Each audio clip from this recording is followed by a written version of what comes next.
Greetings and welcome to the energy of Pisces. This is Ron from Tarot of the Twin Sun. Tarot of the Twin Sun is a functional division within the Order of the Twin Sun. Please take only what you will. Welcome. The 12th house is open. This is the house of the mystical. As well, there is a need to produce the effect of, well, I would call it transmogrification or transubstantiation with the 12th house. This is complete dematerialization, the mystical path, the Christ figure, Christ consciousness, okay? Let's see here. I will need to... This deck. No. This deck. No. This deck. Yeah. Okay. So with this axis, the 12 and the 6, that is Pisces and Virgo, often 7 houses away indicates karmic sort of resonance, okay? It's usually the house of the other and the people that you draw in, okay? It's of the higher mind, actually. The intellectual capacity of the 6th house allows for the extrapolation of material that comes through the mystical path, the 12th house, symbolized through the feet, primarily. The feet, when grounded, are able to conduct geomagnetically, I would call it centripetal force, the ability to walk and to ground through the feet, essentially program on a geomagnetic level our own centripetal energy, okay? With this, the mystical path that Virgo walks leads to the Piscean path of the 12th house, okay? Which is the infinite. And because of such, I would consider the people that you draw in terms of the triplicity of Earth to be mutable enough through Virgo's energy, through the 6th house, to use ritual to produce certain effects that have mystical qualities, okay? This is theurgy. This is also the ability to coerce the elementary forces of Mercury through Mercury's messages or mutability throughout the elements to create certain effects, okay? And these effects are primarily for self-reflection, to see and to analyze someone like Pisces, to analyze their behavior, their mysticism, and to understand the mystery that evolves out of that axis, okay? Now, all that set aside, today we are doing a reading for the month of May for the energy of Pisces, okay? We will look into karma, firstly, through the bicycle deck. I've had to reconstruct this deck. It's completely obliterated through a deluge situation. So we'll go ahead and work from that, and then we'll go into the Great Mirror. And the Great Mirror is a 9-card spread. It's intended to see karmic resonances between, excuse me, Pisces and a significant or insignificant other, however. Let's go ahead and move into the reading.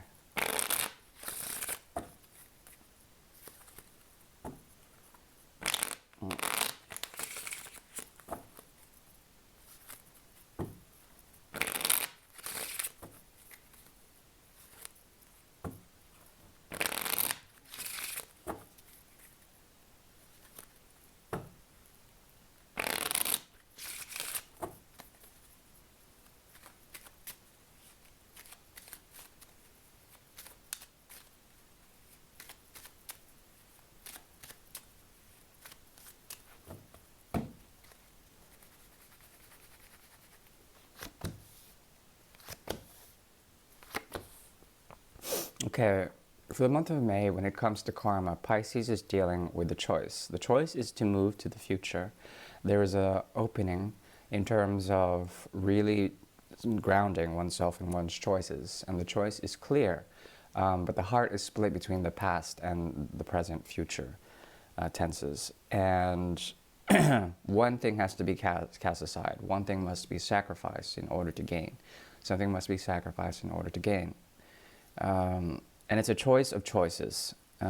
You've been patient enough, actually, to do the work, to wait patiently, to wait for Jupiter to influence you in terms of the 9th house.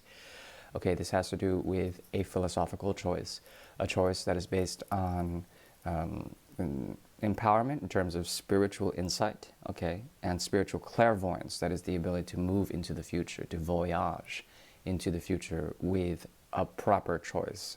This has been conducted through patience. You are standing on your laurels, and not only that, you are protected.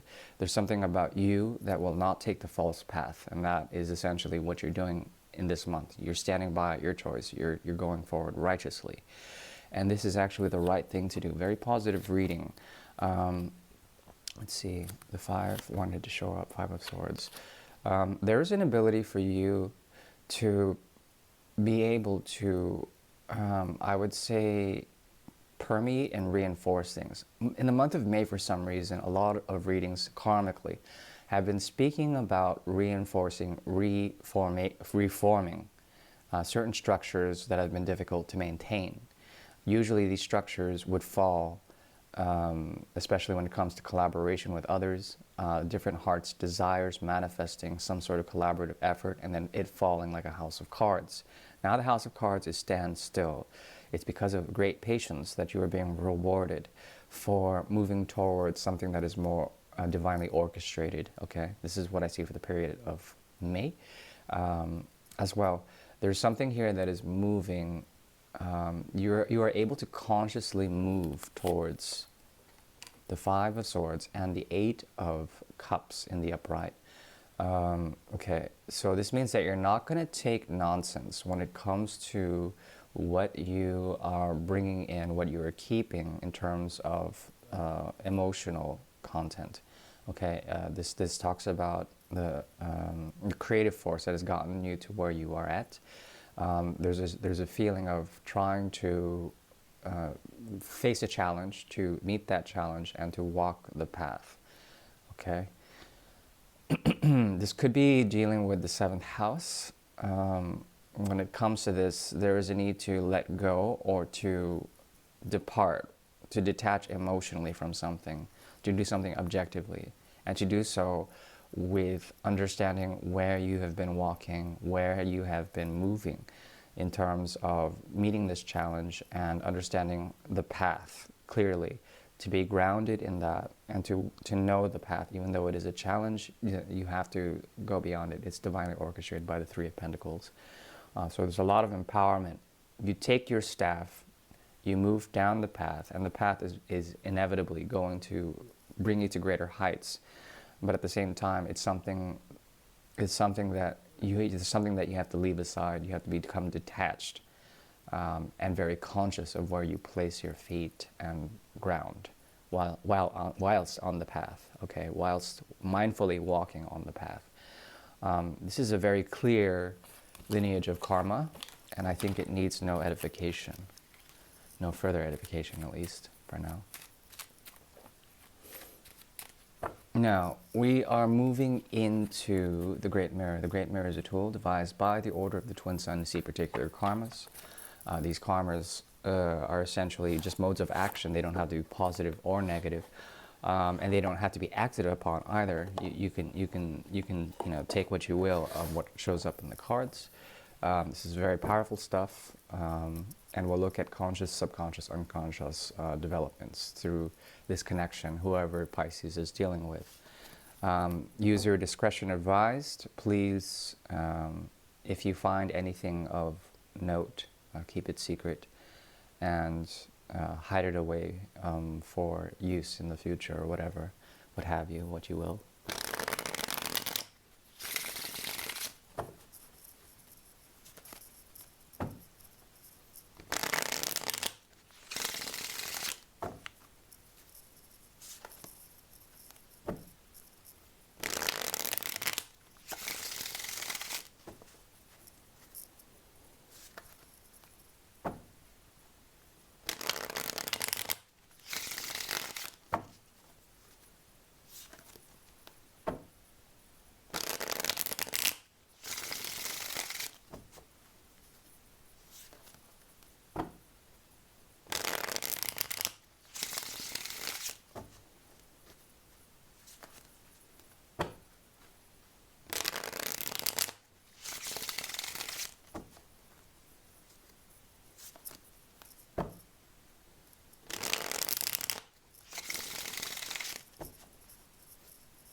Okay.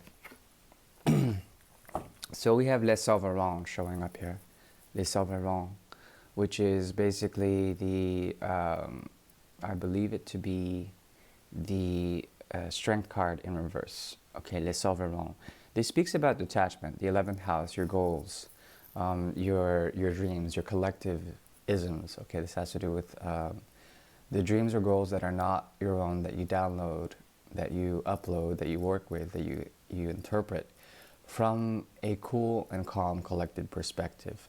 At the same time, in this collection, often the goals are not your own, and often there is a need to release something. This thing of releasing is something that you've been working on subconsciously. Your shadow side. Shadow side does not have to be negative, by the way. It's something that we deal with, that we tame, that we understand, and then we let it go. We let it go as opposed to restraining it. So this is about empowerment. This is about authority. This is also about letting things go. This is also about some of the more basic desires. Okay, and desire does not have to be necessarily a bad thing. There's no longer good nor bad in the Aquarian perspective. Because of such, there is no longer a need to be too critical about oneself. This is how you surely take your power back. At the same time, the glyph of Aquarius speaks about distortions of I would call it the timeline, of the sort of liminal aspects, the surface elements, okay, of the surface, and the wave beneath the wave, the wave beneath the wave. And this is something that speaks about a currency or some sort of generational energy that emanates from the source. This is the deep subconscious, okay? Deep subconscious, and how, in terms of a water analogy or a phasic analogy, a frequency analogy, how this affects the surface, okay? Meaning that there's a relation between the above and the below when it comes to the element of water, and that's the mystery of Aquarius. Aquarius is the water bringer, the water bearer, but it has layers. And in the Aquarian way, this also speaks of the mind on top and the mind on bottom. There are ways to sublimate and bring to light, essentially, things that are subconscious that need to be expressed, and perhaps it's something that you're working on for now. Anyway, you're dealing with someone here that is currently inactive. They cannot do much. They're called, essentially, to ground somehow, to release something about their vessel, about what they do,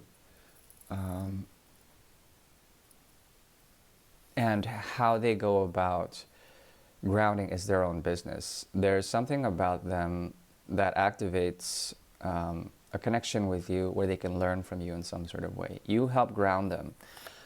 Whatever this has to do with a new terra firma, a new way to see things, a new way to ground. This has to do with reform, primarily reform becoming a very big theme or topos, a way of seeing things, a way of, bringing in a hypothesis about this month of May.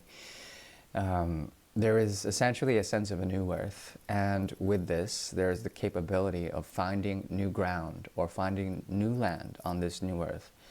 And with this, there's a need for independence. At the same time, are you giving too much of the situation? Is your groundedness being affected? I doubt it. I think you are empowered in this type of connection. They owe something to you, but they can't deliver. There's inaction in their promise, in their code, let's call it. So they can't follow through with their natural coding. Why? On a deeper level, I would say that this type of situation has a karma delegated to it to walk a certain path. They care about the path they walk. They're not walking currently that path. At the same time, they want to be seen for walking this path, meaning that they are on the path, they are not moving. And the funny thing is that when they do move, there's something about them that moves away. Does this cause instability in you is the question. The realm of expectation when it comes to Artha, which is one of the poorest Arthas, the four Arthas of, excuse me, of dharma, of the way of doing things, of the way to generate things in terms of karma. Okay, all that filters through the material aspect of artha. Artha is what we can hold on to. It's our energy, our resources.